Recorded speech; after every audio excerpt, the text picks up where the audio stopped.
সুপ্রিয় দর্শক, আমি রাশেদ লিমন স্বাগত জানাচ্ছি সম্পাদকীয়তে। সূর্যের তাপে পুড়ছে দেশ।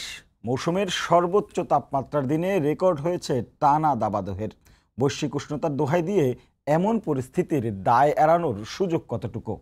সময় কি ফুরিয়ে গেছে, নাকি এখনো সুযোগ আছে ঘুরে দাঁড়াবার? এসব নিয়ে আমাদের আজকের সম্পাদকীয় দাবানলের দায় আলোচনার জন্য আমাদের সঙ্গে স্টুডিওতে উপস্থিত আছেন অধ্যাপক ডক্টর কামরুজ্জামান মজুমদার, পরিবেশ বিজ্ঞানী, আছেন অধ্যাপক ডাক্তার বেনজির আহমেদ, জনস্বাস্থ্য বিশেষজ্ঞ, এবং মোহাম্মদ মিজানুর রহমান, প্রধান নির্বাহী কর্মকর্তা, ঢাকা দক্ষিণ সিটি কর্পোরেশন। দর্শক, আপনারাও চাইলে আলোচনায় অংশ নিতে পারেন। সেজন্য টেলিভিশনে দেখানো নম্বরে ফোন করতে হবে। এছাড়া ফেসবুক অথবা SMS এর মাধ্যমেও আপনার মন্তব্য পাঠাতে পারেন। আলোচনা শুরুর আগে জেনে নিব এখনকার প্রধান শিরোনামগুলো। আগুন ঝরছে বৈশাখে, গরমে হাঁসফাঁস জনজীবন। চুয়াডাঙ্গায় মৌসুমের সর্বোচ্চ তাপমাত্রা 42.7 ডিগ্রি। মের শুরুতেই বৃষ্টির পূর্বাভাস। জুমায় মসজিদে মসজিদে দোয়া। ব্যাংককে শেখ হাসিনাকে রাজকীয় অভ্যর্থনা। থাই প্রধানমন্ত্রীর সঙ্গে বৈঠকে একটি চুক্তি ও 3টি সমঝোতা স্মারক সই। বিশেষ অর্থনৈতিক অঞ্চল ও স্বাস্থ্য খাতে বিনিয়োগের আহ্বান। দেশের রাজনীতিতে ভারত পাকিস্তান। দিল্লির সহায়তায় আন্দোলন থামিয়েছে আওয়ামী লীগ, বলছে বিএনপি। ইসলামাবাদ উন্নয়নে বিস্মিত হলেও দেখতে পায় না বিরোধীরা, মন্তব্য ক্ষমতাসীনদের। পরিত্যক্ত গভীর নলকূপে 117 ফুট গর্তে পড়ে যায় যুবক। চাঁপাইনবাবগঞ্জে 5 ঘন্টার চেষ্টায় মরদেহ উদ্ধার। অরক্ষিত থাকায় মৃত্যু, অভিযোগ এলাকাবাসীর, মানতে নারাজ কর্তৃপক্ষ। এবং ভারতে লোকসভা নির্বাচনে দ্বিতীয় দফায় 88 আসনে ভোট উৎসব। কেরালায় ভাগ্য নির্ধারণ হবে রাহুল গান্ধীর। পশ্চিমবঙ্গ, মণিপুর ও আসামে রেকর্ড 70% ভোট গ্রহণ। দেখছিলাম শিরোনাম। আমাদের আজকের আলোচনার বিষয় দাবানলের দায়। আমি একটু কামরুজ্জামান ভাই আপনাকে দিয়ে শুরু করি। এই বৈশ্বিক উষ্ণতা, তারপরে উন্নত দেশগুলো বেশি কার্বন নিঃসরণ করে, তারপরে এই লা নিনো, এরকম নানা বিষয় আছে। এই আঞ্চলিক দিক চিন্তা করতে গেলে হিমালয়ের বরফ গলা, কিন্তু আঞ্চলিক দিক বা বৈশ্বিক দিকে বাদে আমরা স্থানীয়ভাবে আসলে আমাদের দায় কতটুকু, বা সেই দায় এড়ানোর যারা দায়িত্বে আছেন, এর মধ্যে একজন আমাদের ডিএনসিসির সিও সাহেব আছেন। মানে এই দায় এড়ানোর সুযোগ আসলে ধন্যবাদ আপনাকে এবং সময় টিভিকে। দেখুন, আপনি যথার্থই বলেছেন। এই যে বর্তমান যে তাপদাহটি চলছে, এটি বৈশ্বিক অনেকগুলো বিষয় আছে, আঞ্চলিক বিষয় আছে, কিন্তু সেগুলোকে ছাপিয়ে আমাদের বাংলাদেশের প্রেক্ষাপটে আমাদের স্থানীয় এবং অনেক ক্ষেত্রে একদম লোকালাইজ ফ্যাক্টরগুলো দায়ী। এবং এক্ষেত্রে বলে রাখা ভালো যে বর্তমান যে সার্বিক অবস্থা, এটা দীর্ঘদিন ধরে পরিবেশ ধ্বংসের একটি ফলাফল মাত্র, এবং সেই ফলাফলের আমরা মাত্র ডেমোটা দেখছি। আসল চিত্র সামনে এখনও বাকি আছে। এই কারণে বলছি যে তাপমাত্রা বৃদ্ধি পাওয়ার জন্য যে ফ্যাক্টরগুলো আছে, যেগুলোকে আমরা ওয়ার্মিং ফ্যাক্টর বলে থাকি, সেগুলোকে আমরা মারাত্মকভাবে ট্রিগারিং আপ করেছি। আর যেই সব কারণে তাপমাত্রাটা কম থাকে, কুলিং ফ্যাক্টর যেগুলো আমরা সবাই জানি, সেগুলোকে আমরা জেনে শুনে গলা টিপে হত্যা করে ফেলছি একে একে। যে যে জায়গা থেকে আছে, ব্যবসা ছাড়া আমরা কেউ কিছু বুঝছি না। আমরা ক্ষমতার লোভ, আমাদের সম্পদের লোভ, বিভিন্নভাবে আমরা কেউ পাহাড় কাটছি, কেউ বনভূমি ধ্বংস করছি, কেউ বনভূমি দখল করছি। এবং নদী দখল করার চিত্র তো নদী কমিশনের চিত্র থেকেই দেখা যাচ্ছে। হাজার হাজার, সেখানে লক্ষাধিকের এখনও আলোচনার ভিতরে আছে, তারা আছে। সার্বিকভাবে বলা যায় যে নীল এবং সবুজের যে সমারোহ থাকার দরকার ছিল, ধরেন ঢাকা শহরের কথাই বলি। ঢাকা শহরে গত 28 বছরে আমাদের যতটুকু গ্রিন থাকার কথা ছিল, 28 বছর আগে আমাদের 15% থেকে 16% গ্রিন ছিল, সবুজ ছিল। এখন সেটি কমে এসেছে মোটামুটিভাবে, মানে অর্ধেকের কাছাকাছি, 6 থেকে 8%-এর ভিতরে। একইভাবে আমাদের যে পিওর সবুজ, যেগুলো আসলে ছায়া দেয়, সেটা বোধহয় এই সবুজ যে 8%-এর গল্প আমরা বলছি, সেটিতে আপনার বাগানের যে ঘাস আছে, লনের ঘাস আছে, সেটাও আসছে, আবার ছাদ বাগানের যে গাছ সেটিও আসছে। প্রকৃত অর্থে যে বৃক্ষ যদি আমরা চিন্তা করি, তাহলে আসলে অনেক কম, যারা অক্সিজেন সরবরাহ করছে। একই চিত্র আমাদের, না একই চিত্র না, আরও ভয়ঙ্কর চিত্র আমাদের জলাভূমির ক্ষেত্রে। আমাদের আজ থেকে 25 বছর আগে আমাদের প্রায় 20 ভাগ জলাভূমি ছিল এই ঢাকা শহরে। এখন সেটি আশঙ্কাজনকভাবে এটি 4-5% নেমে এসেছে। অর্থাৎ আপনার বন তো আমরা কোনো না কোনোভাবে এটিকে রক্ষা করার অনেক আন্দোলনের মাধ্যমে সেটি কিছুটা রক্ষা করছে। আপনার এখনও দেখেন যশোরের 350 গাছ স্থানীয় লোকজন আন্দোলন করে ইয়ে করছে, কুষ্টিয়াতে গাছ কাটার একটা তোড়জোড় চলছে। গাছ কাটার ক্ষেত্রে দেখা যায় বলে এটা সিভিল সোসাইটি, পরিবেশবাদী বা অন্যরা আন্দোলন করে এটাকে ঠেকানোর একটা চেষ্টা করো, কিন্তু পুকুর জলাশয়গুলো রাতের অন্ধকারেই কিন্তু ভরাট হয়ে যায়, পরে দখল হয়ে যায়। একটি রাজনৈতিক দলের বা একটি ধর্মীয় প্রতিষ্ঠানে সাইনবোর্ড দিয়ে প্রথমে এখানে ছোট্ট একটা কুড়েঘর করে, পরে দেখা যায় যে ওভার দ্য ইয়ার এটা একটা বড় অট্টালিকা হয়ে যাচ্ছে। সো মেকানিজমটা সবাই শিখে ফেলেছে কীভাবে নীল সবুজকে দখল দূষণ করতে হয়, কিন্তু অ্যাট এ টাইম যে পাশাপাশি যে যেগুলো ওয়ার্মিং ফ্যাক্টর, যেমন আমাদের এসি চলছে প্রায় 60 লাখের বেশি ঢাকা শহরে শুধুমাত্র।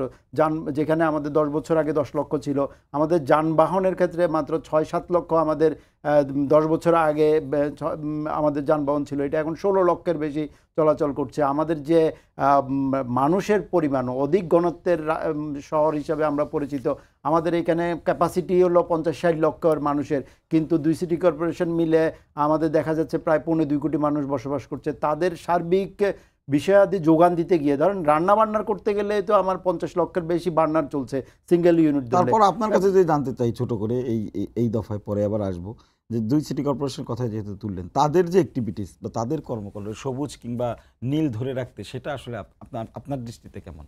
হ্যাঁ, অবশ্যই ওনারা তো ঘরের অভিভাবক, তাই না? আমার ঘরের কি কোন জিনিস, ফ্রিজ কোন দিকে থাকবে আর সোফা কোন দিকে থাকবে, আদৌ থাকবে কি থাকবে না, এটা সিদ্ধান্ত নিবে ঘরের অভিভাবক যিনি আছেন, মা বাবা মিলেই নেবেন। মনে করেন সে আমরা নগর পিতা কাকে বলি, নগর মাতা নামে কোনো কিছু তো এখনও নাই, নগর পিতা। তো নগর পিতার দায় দায়িত্ব তো অবশ্যই এখন এখানে বলা যায় যে একমাত্র দায়িত্ব না হলেই অধিকাংশ দায় দায়িত্ব কিন্তু নগর পিতা এবং নগরের যারা দায়িত্বে আছেন। অবশ্যই মিজান ভাই এখানে অন্যতম গুরুত্বপূর্ণ ব্যক্তি সিইও হিসাবে দক্ষিণ সিটি কর্পোরেশনের। ওনার মতো উত্তর সিটি কর্পোরেশনে যারা আছেন ওনারা এটা দায়িত্ব এড়াতে পারেন না, কারণ আমরা দেখছি যে আমরা দক্ষিণ সিটি কর্পোরেশন ধানমন্ডিতে 350 গাছ কেটে ফেলেছেন এবং রাতে 2টার পরে গাছ কাটা শুরু করেন। আমরা সেখানে 3টা-4টা পর্যন্ত পাহারা দিয়েছি এবং সেই বৃক্ষের পরিবর্তে সেখানে এখন শেষ পর্যন্ত হয়েছে কি আমরা 27টা গাছ রক্ষা করতে পেরেছি। তাহলে কেন যে আমরা রাত ধরে ওখানে পাহারা দিয়ে 27টা গাছ রক্ষা করতে পারলাম বা করতে হলো, বাকি যে 350 গাছ চলে গেল। এখন সেখানে কি হয়েছে, পিলখানার সামনে 2017 সালে আমরা মেপেছি বাংলাদেশের যেই কটা জায়গা মানে শীতলতম জায়গা, তার একটা হলো ধরেন ক্যান্টনমেন্ট, একটা পিলখানা, আর রমনা তমনা মিলে বোটানিক্যাল গার্ডেন ওগুলো তো মানে আছেই। তো এই পিলখানাতে যাই এবার দেখি যে 17 সালে যে তাপমাত্রা তার থেকে 4 ডিগ্রি সেন্টিগ্রেড মোটামুটি একই সময়ে এখন বেশি। কেন এই গাছগুলো নাই? তো অবশ্যই সিটি কর্পোরেশনের দায় দায়িত্ব আছে। যে বিষয়টি বলা হচ্ছে, একটা ধানমন্ডি 7 মসজিদ রোডের গাছের কথা যদি আসেই, সেটা তো আসলে সরাসরি সিটি কর্পোরেশনের ইয়াতে। এরপরে কিছু কিছু জিনিস আছে যেগুলো সিটি কর্পোরেশনের হাত নেই, কিন্তু হয়েছে সিটি কর্পোরেশন চাইলে হয়তো পারতো কিনা। যেমন আমরা এই পান্থকুঞ্জের কথাই বলি, আমরা হাতির ঝিল নিয়ে কথা হচ্ছে, আমরা ওসমানী উদ্যানের আধুনিকায়নের নামে যেটা হচ্ছে সেটা কতখানি গ্রহণযোগ্য, বা তার বিকল্প পরিকল্পনা যেটা হয়েছে সেটা কতখানি আসলে আমাদের মানে এইটাকে কাভার করতে পারবে। ধন্যবাদ সম্মানিত উপস্থাপক এবং আমার 2 বিশেষজ্ঞ এবং সম্মানিত দর্শক শ্রোতাবৃন্দ, আসসালামু আলাইকুম, শুভরাত্রি। আজকের প্রেক্ষাপটে অত্যন্ত গুরুত্বপূর্ণ একটি বিষয় আসলে এই দাপদাহে যেটি বলি না কেন, সেটি আমরা সারা দেশ আমরা বলি এই উষ্ণতার মধ্যে দিয়ে খুবই কষ্টকর জীবনযাপন আমরা করছি। এখানে আমাদের পরিবেশ বিজ্ঞানী যে বিষয়গুলোর অবতারণা করছে তার আলোকেই বলতে চাই, আসলে সিটি কর্পোরেশন কিন্তু বিশেষভাবে নগর পিতা কিন্তু এটা নগরের কিভাবে নাগরিকদের সুবিধাগুলো নিশ্চিত করা যায় সেটি কিন্তু সর্বোচ্চ চেষ্টা করে থাকেন। উনি এখানে ধানমন্ডি গাছের কথা বলেছেন, আসলে আমার উদ্দেশ্যটা কি ছিল? আমার কি গাছ কাটাই উদ্দেশ্য ছিল নাকি আরও অন্যান্য বিষয়গুলো ছিল, সেটিও একটু বিবেচনার জন্য আমি অনুরোধ করব। তো এখানে আমাদের কিন্তু আরও অন্যান্য বিষয়গুলোকে নিয়ে কিন্তু আমরা কাজ করছি, বিশেষভাবে পরিবেশের বিষয়গুলো। যে উনি ওনার কথা প্রসঙ্গে বলেছে, আজকে অনেকগুলা খাল যেটা আছে সে খালগুলা কিন্তু আজকে বেদখল হয়ে গিয়েছে, কিন্তু ঢাকা সিটি কর্পোরেশনের মাননীয় মেয়রের দৃঢ়তার কারণে কিন্তু আদি বুড়িগঙ্গা কিন্তু তার পূর্বের অবয়বে ফিরে গিয়েছে। আমরা তারই ধারাবাহিকতায় আরও 4টি খালকে আমরা এই ধারাবাহিকতায় নিয়ে আসার চেষ্টা করছি। আমাদের অনেকগুলা কার্যক্রম শুরু হয়ে গিয়েছে। বিশেষভাবে কালুনগর খাল, জিরানি খাল, মান্ডা খাল, শ্যামপুর খাল আমরা আইডেন্টিফাই করে ফেলেছি কারা কারা সেগুলোর ক্ষেত্রে এখানে অবৈধ দখলদার হিসাবে সেখানে আছে। আমরা সেটি নীতিগত সবার সাথে আলোচনা করি এবং আমরা সেই সিদ্ধান্তটুকু নেব। যদি সেটি আমরা করতে পারি, আমাদের উদ্দেশ্য সেখানে প্রায় আমাদের একটি পরিকল্পনা আছে, প্রায় 898 কোটি টাকা একটা প্রকল্প গ্রহণ করা হয়েছে। সেটি আমরা বাস্তবায়ন করতে পারলে এটি অত্যন্ত নান্দনিক পর্যায়ে আমরা নিয়ে যেতে পারবো। এটি আপনার যারা খুব কি বলে যে হাঁটার বলেন কিংবা বৃক্ষরোপণ থেকে শুরু করে আপনার একটা সময় কাটানোর মতো ক্ষেত্র তৈরি হবে। সর্বোপরি কয়েকদিন পরে আমরা আরেকটি চ্যালেঞ্জের মধ্যে যেটি আসবো, আপনারা আমাদেরকে প্রশ্নের মধ্যে আনবেন, সেটি হচ্ছে এডিস, মশার সংক্রমণ ইত্যাদি। অর্থাৎ জলাবদ্ধতার কারণে কিন্তু এগুলো হয়। আমি যদি সেই পানির প্রবাহগুলো নিশ্চিত করে দিতে পারি, আমার এখানে বিশেষজ্ঞ আছেন, জনস্বাস্থ্য বিশেষজ্ঞ, আমার মনে হয় মশক আর ব্রিডিং হওয়ার কোনো সম্ভাবনা, যদি আমি পানির প্রবাহটা নিশ্চিত করতে পারি। তা আমরা এই খালগুলাকে উদ্ধার করার জন্য কিন্তু আমাদের আছে।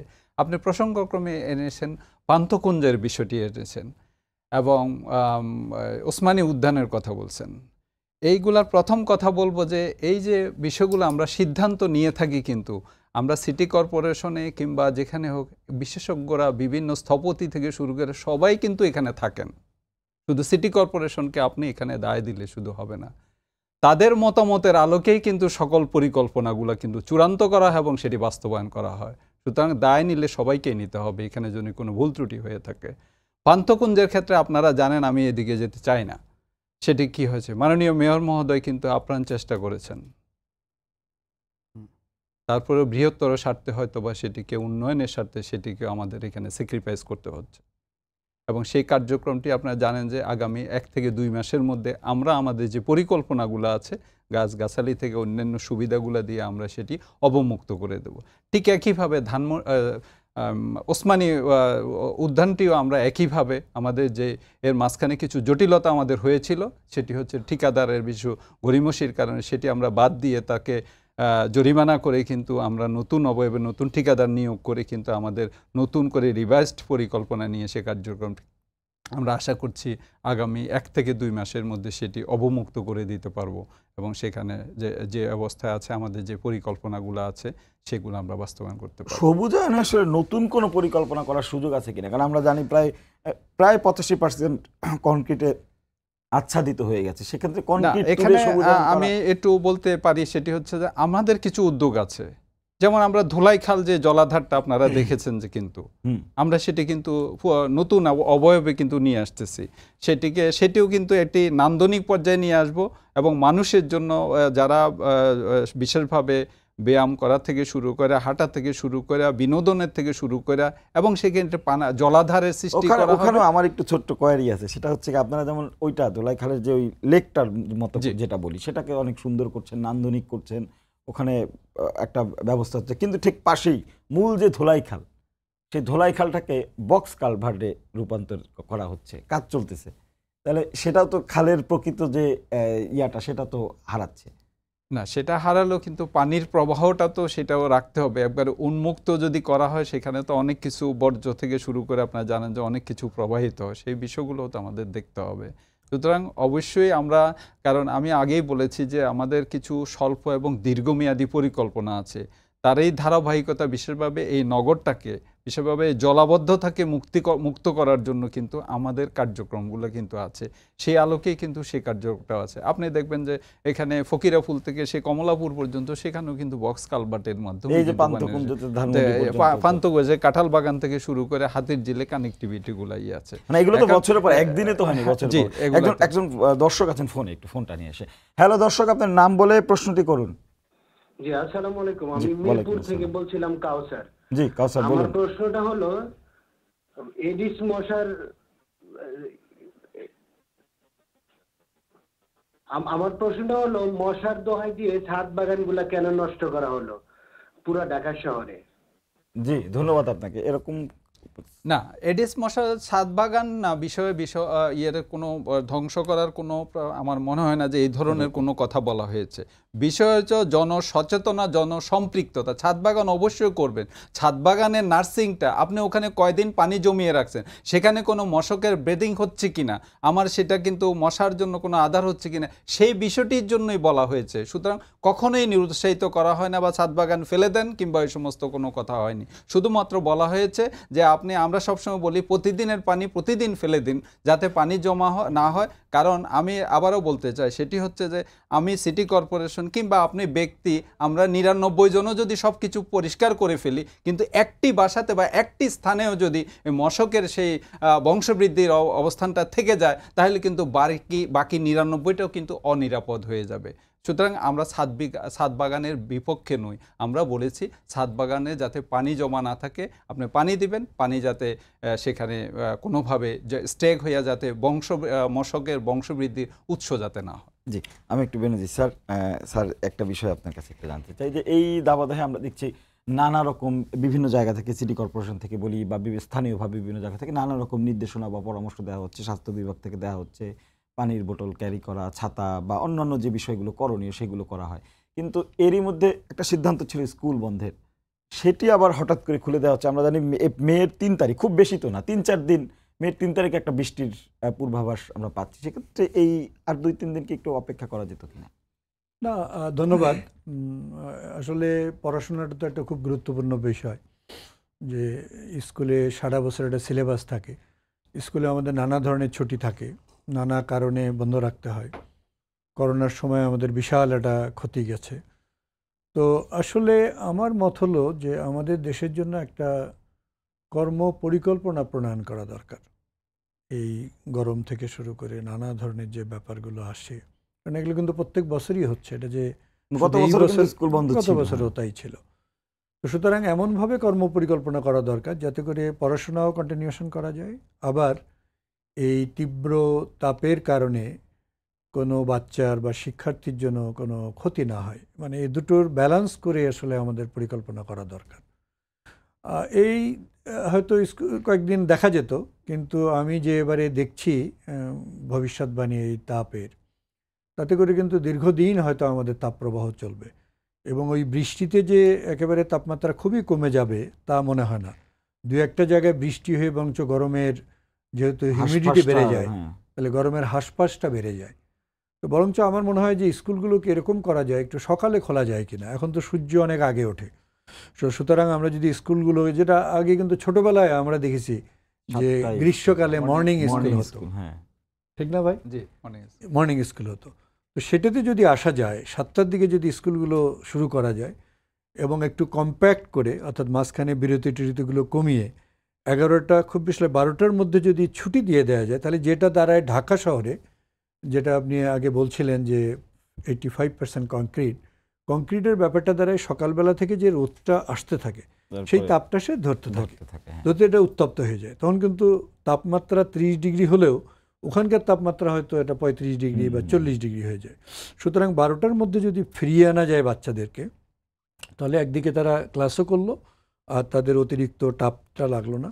এই ধরনের একটা পরিকল্পনা আমার মনে হয় যে স্বল্পকালীন না, বরঞ্চ দীর্ঘমেয়াদী এরকম একটা চিন্তাভাবনা যদি করা যায়, তাহলে আমাদের একদিকে স্কুল ক্ষতি হয় না, দ্বিতীয়ত আবার আমরা বাচ্চাদের স্বাস্থ্যের দিকটাও নজর রাখতে পারি। তো সুতরাং আমার মনে হয় সেইভাবে চিন্তা করা যেতে পারে। সেক্ষেত্রে আপনি যেটা বলছিলেন যে নতুন করে পরিকল্পনা, আমরা ধরেন করোনার সময় একটা বলা হচ্ছিল, তখন নিউ নর্মাল একটা লাইফে অভ্যস্ত হয়ে গেছিলাম।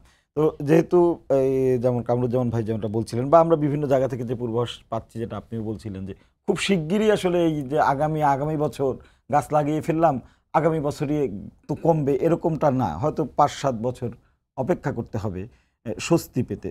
এখন আমাদের লাইফস্টাইলে আসলে কি ধরনের পরিবর্তন আনা হচ্ছে?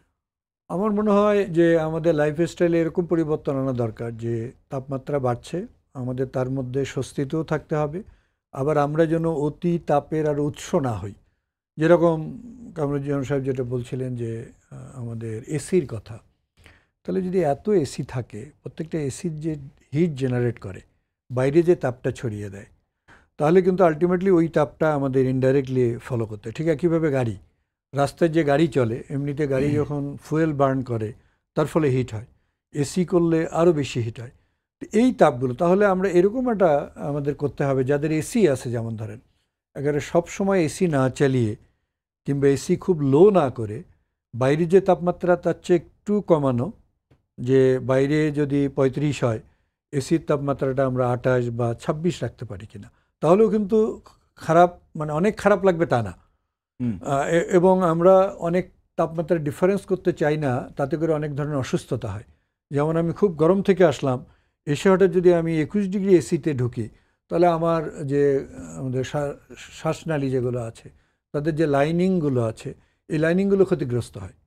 ক্ষতিগ্রস্ত হলে আমাদের ভিতরে যে ব্যাকটেরিয়া আছে, ভাইরাস আছে, নর্মালি যেগুলো থাকে, ওই ক্ষতিগ্রস্ত হলে তখন তাদের সংক্রমণ করে এবং আমাদের অনেকের অ্যালার্জি হয়, অনেকের সর্দি লাগে।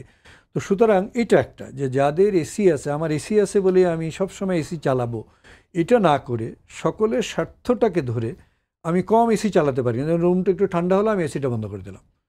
আবার যখন রুম বেশি গরম হলো, এবং তাতে কিন্তু আমার আসলে একদিক থেকে, কারণ আমাকে তো বাইরে যেতেই হবে, আমি সবসময় তো গায়ে এসি নিয়ে ঘুরতে পারবো না।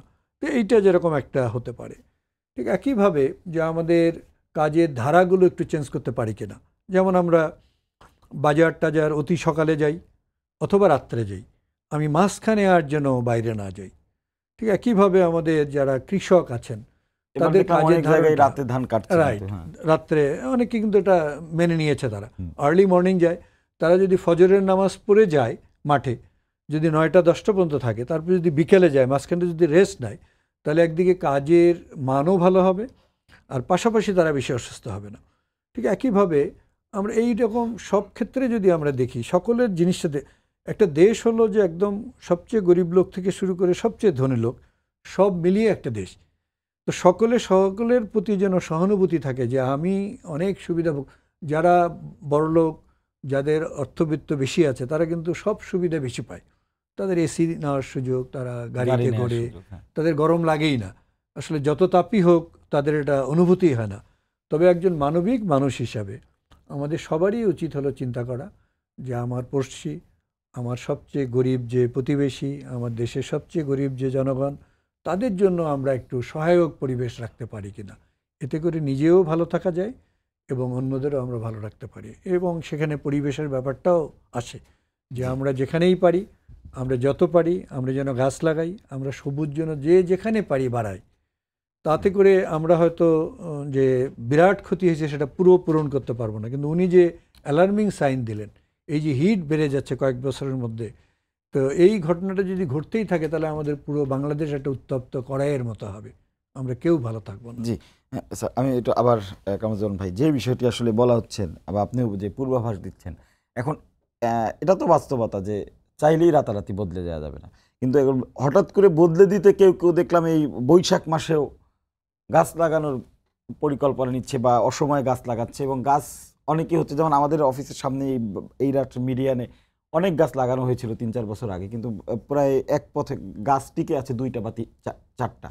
তো এইগুলোর আসলে পরিকল্পনা, যেমন উন্নয়নের ক্ষেত্রে অপরিকল্পিত হচ্ছে, গাছ লাগানোর ক্ষেত্রেও পরিকল্পনা। সেক্ষেত্রে এই যে যদি আমরা 5 থেকে 7 বছর পরে একটা সুফল পেতে চাই, তাহলে পরিকল্পনাটা কেমন হওয়া উচিত?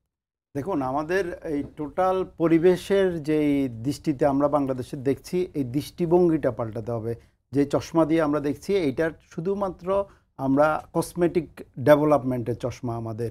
আমরা যেই সব দৃশ্যমান যেসব ডেভেলপমেন্ট হবে, যেগুলো ভোটের জন্য গুরুত্বপূর্ণ, আমরা ওই ধরনের কাজে বেশি নজর দিচ্ছি। আমরা পরিবেশকে কনসিডার বা রেসপেক্ট করে কিন্তু কাজগুলো করছি না। সামান্য একটি চিন্তা ভাবনা করলেই পরিবেশকে সুরক্ষা দেওয়া যায়। এখানে বড় বড় শত শত হাজার কোটি টাকার প্রকল্পেরও দরকার হয় না।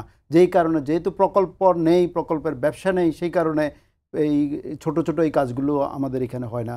যেমন ধরেন গাছ, আমি ধানমন্ডির গাছ বলি আর সরোয়ার্দী উদ্যানের গাছ বলি, এই গাছগুলো যে না কেটে একান্তই যদি উন্নয়নের জন্য দরকার হয়, আমরা এগ্রি করছি এই জায়গাটা উন্নয়নের জন্য লাগবে, তো এই গাছটা তো স্থানান্তর করা যেত। স্থানান্তরের কথা কেন সিটি কর্পোরেশন এখনো পর্যন্ত একবার বলছে না? এই স্থানান্তরের যে বেকুব, এত বড় বড় গাছ স্থানান্তরের সক্ষমতা কি আমাদের আছে? রোড আইল্যান্ডে আপনি কত বড় গাছ, এখানে তো বট গাছ ছিল না। রোড আইল্যান্ডের যে গাছটা, মিডিয়ানের যে গাছটা, সেটা তো বিশাল ক্যানোপিওয়ালা গাছ ছিল না, তো ওইটা খুবই স্থানান্তরযোগ্য গাছ ছিল। এমনকি আমরা পান্থকুঞ্জের যে গাছগুলো সেগুলো এখনো পর্যন্ত স্থানান্তর, যদি মানে যেগুলো কাটা হয়েছে আমি সেগুলোর কথা বলছি, হ্যাঁ, এবং সেটি কিন্তু খুব সহজে আমরা দেখি একটা মাটি কাটার ভ্যাকুম মেশিন যেরকম দাম, মোটামুটি ওই দামের ওই সাইজেরই একটা মেশিন এনে কিন্তু এটা করা যায়। সিটি কর্পোরেশন এটা করতে পারে, বন বিভাগ এটা করতে পারে, পরিবেশ মন্ত্রণালয়ও কিন্তু এটা করতে পারে। তো আমরা সাজেস্ট করছি যে এই বিকল্প যে বিষয়গুলো আছে, অর্থাৎ গাছটাকে বাঁচানোর জন্য যে প্রচেষ্টা, সেই জায়গাতে আমরা মানে আন্তরিকতার অভাব দেখছি। আমাদের জায়গাটা ওই জায়গায় যে গাছটাকে বাঁচানোর, পরিবেশকে সর্বোচ্চ গুরুত্ব দেওয়ার যে বিষয়টি, সেটি আমরা দেখছি না। দেখেন পরিবেশ মন্ত্রণালয়ের যে বাজেটটা সেটা 1510 কোটি টাকা। এই 1510 কোটি টাকা তো ওয়াসার একটা ছোটোখাটো প্রকল্পের বাজেটের মতো, মানে আমি উদাহরণের জন্য বললাম। সো এই পরিবেশ মন্ত্রণালয়টাকেও কিন্তু আমরা আরও শক্তিশালী করা দরকার। আরেকটি বিষয় যেটি আমি একটু সংযোগ করতে চাই, যেটা জনাব বেনজি স্যার যেটা বলেছেন যে স্কুলের বিষয়টি, দেখুন এটা খুবই গণগুরুত্বপূর্ণ একটা বিষয়। আমরা মানছি যে আগামী দিনগুলোতে আমাদের আরও এরকম তাপদাহের ভিতরে যেতে হবে, কিন্তু আমরা এখন এই টেস্ট করার জন্য কেন শিশুদেরকে সামনে দিয়ে দিলাম? এই তাপদাহে কীরকম তাদেরকে পটেনশিয়ালিটি দেখব, তাদেরকে অ্যাডাপ্ট করব, ইত্যাদি ইত্যাদি। আমরা বড়রাই দেখেন আজকে দুপুরের পরে অনেক মানুষ ঘরের বাইরে থাকে না, ঘরে ঢুকে যায়। 11টার পরে ঘরের রাস্তায় দেখেন আপনি যানজটের চিত্র দিয়ে দেখেন, অন্যান্যভাবে দেখেন, কিন্তু মানুষ কিন্তু ঘরের বাইরে যাচ্ছে না। মধ্যপ্রাচ্যে কী পদ্ধতি, যেটা স্যারও বলেছেন, মধ্যপ্রাচ্যের দিনের বেলা মানুষ মোটামুটিভাবে ঘরের বাইরে থাকে, রাতে এবং ভোরে তারা কাজ করে, দুপুরের বড় একটা স্লট মানে 12টার মধ্যে। কিন্তু আমরা কি করলাম, আমাদের শিশুদেরকে আমরা স্কুলে পাঠিয়ে দিচ্ছি। এখন পাঠিয়ে দিয়ে কি করছি, যারা এই সিদ্ধান্তটা নিচ্ছেন আমার তাদের প্রতি রিকোয়েস্ট থাকবে, দয়া করে 5টা হসপিটাল ভিজিট করুন। ঢাকা শহরের ভিতরে থাকেন, আপনার অফিসের পাশেই থাকেন, শিক্ষা মন্ত্রণালয়ের আশেপাশেই দেখার জন্য বলছি, বা উচ্চ মাধ্যমিক যে অধিদপ্তর আছে তারা দেখুক। আমি গত 10 দিন ধরে হসপিটালে যাওয়া আসা করছি, আমি দেখছি ব্যক্তিগতভাবে, আমি দেখছি যে কি মানে হৃদয় বিদারক ঘটনা ওখানে চলছে। হসপিটালগুলোতে জায়গা দিতে পারছে না, এবং এত শিশুরা, এক্ষেত্রে শিশুরা বেশিও অসুস্থ হচ্ছে, বয়স্করা হচ্ছে, যাদের বয়স বেশি তাদের। তো আমরা এই শিশুদেরকে অন্তত এই জায়গায় গিনিপিগ যাতে না বানাই, হ্যাঁ, আমরা করব, বিভিন্ন এক্সারসাইজ করব, সেগুলো আমরা অবশ্যই করব। আপনি যেটা ফাইনালি যেটা বললেন, আসলে আমাদের রেডি হতে হবে, 30 বছরের পরিবর্তনেই কিন্তু জলবায়ু পরিবর্তন হয়। অর্থাৎ মাত্র 3 বছরে কোনো একটা পরিবর্তন দেখা গেলে সেটাকে আমরা জলবায়ু পরিবর্তন বলি না, 20-25 বছর 30 বছরের হলে। তার মানে 30 বছর ধরেই বাংলাদেশে জলবায়ু পরিবর্তনের কথাটা আমরা বলছি, পরিবেশ নিয়ে যারা কাজ করছি আমরা সবাই বলছি, কিন্তু সেই জায়গাতে মানুষের এতদিনে যায় আস্থাটা আসছে। 30 বছর লেগেছে আমাদের, যে জলবায়ু পরিবর্তন হলে এরকম গায়ের কাপড় থাকবে না, খুলে ফেলতে হবে গরমে, সেই জায়গাটাতে এখন হচ্ছে, কিন্তু আমরা কেউ কিন্তু সেটি গুরুত্ব দিই নাই। এখনও যদি গুরুত্ব না দিই, সেটা হলো যে আমরা নিজেরাই পরিকল্পিতভাবে নিজেদের, স্যার যেটা বললেন, উত্তপ্ত কড়াইয়ের ভিতরে তৈরি করছি। আজকে কোন জায়গায় জানি দেখলাম যে রাস্তার উপরে কড়াই দিয়ে সেখানে কই মাছ ভাজছে। তো এই ঘটনাটার পরেও যদি আমরা বৃহৎ, আমাদের ডেল্টা প্ল্যান আছে, মুজিব ক্লাইমেট প্রসপারিটি প্ল্যান আছে, 5 ইয়ার প্ল্যানগুলো আছে, অনেক পরিকল্পনা আছে, যে পরিকল্পনাগুলোতে আসলে এই হিটের বিষয়গুলো তুলনামূলকভাবে কম গুরুত্ব পেয়েছে। আমাদের জলবায়ু পরিবর্তন বলতেও ইভেন আমরা উপকূলীয় অঞ্চলের বিষয়ের স্যালাইনিটি, সি লেভেল রাইজ হবে, এগুলোকে বেশি গুরুত্ব দিচ্ছি, অ্যাডাপ্টেশনে বলি আর মিটিগেশনে বলি। কিন্তু এখন আরবান হিট, যে আরবান থেকে ছড়িয়ে এখন কিন্তু গ্রামে পর্যন্ত চলে গেছে, কারণ একটা হোলিস্টিক পরিবর্তন আসছে এখানে। তো আমাদেরকে এটা সমাধানও করতে হবে, যেহেতু অনেক দিনের একটি ফলাফল হিসাবে এখন আসছে। রাতারাতি আপনি যেটা বললেন যে সত্যি রাতারাতি পরিবর্তন করা যাবে না। যেই চারা গাছটা আমরা লাগাচ্ছি, সেই চারা গাছটা কিন্তু আমরা বৃক্ষ কাটছি, লাগাচ্ছি কিন্তু চারা গাছ, বৃক্ষে পরিণত হতে এটাতে কম করে 10 বছর সময় দিতে হবে। এই 10 বছর কিভাবে চলবে, যে বিষয়গুলো উঠলো, ডেল্টা প্ল্যানের কথা আসলো, বা আমরা যদি ডিটেইল এরিয়া প্ল্যানের কথা বলি, এই সব পরিকল্পনা হচ্ছে, এই সব পরিকল্পনার সঙ্গে সেগুলো হচ্ছে মন্ত্রণালয় কেন্দ্রিক, স্থানীয় সরকারের সিটি কর্পোরেশন আবার ভিন্ন পর্যায়ে, এই সমন্বয়গুলো আসলে কিভাবে হচ্ছে বা আদৌ হচ্ছে কিনা? না, এখানে সুনির্দিষ্টভাবে সিটি কর্পোরেশনের যে কার্যপরিধি আছে, কি কি কাজ করবে সেটি বলা আছে। সেখানে যে জলাধার সংরক্ষণ, তারপরে মাঠ, উদ্যান, এই সমস্ত বিষয়গুলো সিটি এখানে মন্ত্রণালয় আমাদেরকে যদি বলি পরিবেশ বা জলবায়ু মন্ত্রণালয় যদি আমাদের কোনো সহযোগিতা করে সেটি আমরা নিতে পারবো, কোনো সমস্যা নেই। তাদের পরামর্শ বলেন, তাদের অন্য কোনো সাহায্য সহযোগিতা, সেগুলো আমরা নিতেই পারবো, কোনো সমস্যা নেই।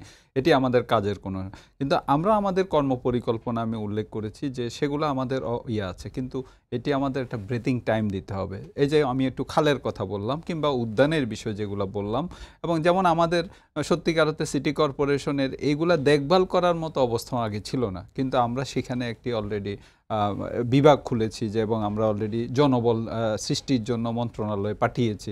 এগুলা করতে পারলে আমার একটা উদ্যান খালি করলেই তো হবে না, সেটা দেখভাল করার দায়িত্ব আছে, সেখানে কিভাবে করবে। ইভেন আমি যদি একটা যদি বলি যে একটা ফোয়ারা যদি আমি চালু করি, সে ফোয়ারাটা দেখভাল করার বিষয় আছে।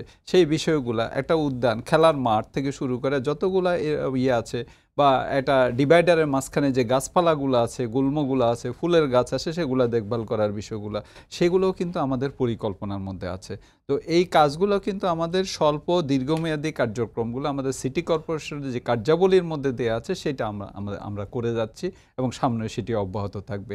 তো আশা করি যে সেখানে যে বিনিয়োগগুলো অবশ্যই এটি ফলাফল অবশ্যই আসবে বলে আমি দৃঢ়ভাবে বিশ্বাস করি। আচ্ছা, হ্যাঁ স্যার, আপনার কাছে আসি একটু আরেকবার। এই যে এরকম একটা সময় হিট ওয়েভ চলছে, বাড়িয়ে দেওয়া হচ্ছে, প্রতি 3 দিন করে দেখলাম আমরা বাড়াচ্ছে, এমন একটা পরিস্থিতি স্বাস্থ্য বিভাগের কোনো কিছু কি আসলে সেভাবে লক্ষ্য করা গেছে? আমি যতদূর জানি একটি সচেতনামূলক কার্যক্রম তারা হাতে নিছে, কিন্তু সেই লিফলেট বিভিন্ন জায়গায় অ্যাপ্রুভ হয়ে এখনো সেই লিফলেটটা ফাইনাল অ্যাপ্রুভ, সেই অ্যাপ্রুভালই পায় নাই। হয়তো বা আজকে পেয়েছে, মানে বৃহস্পতিবার পাওয়ার কথা ছিল, শেষ হয়েছে কিনা শেষ বেলা আমি জানি না।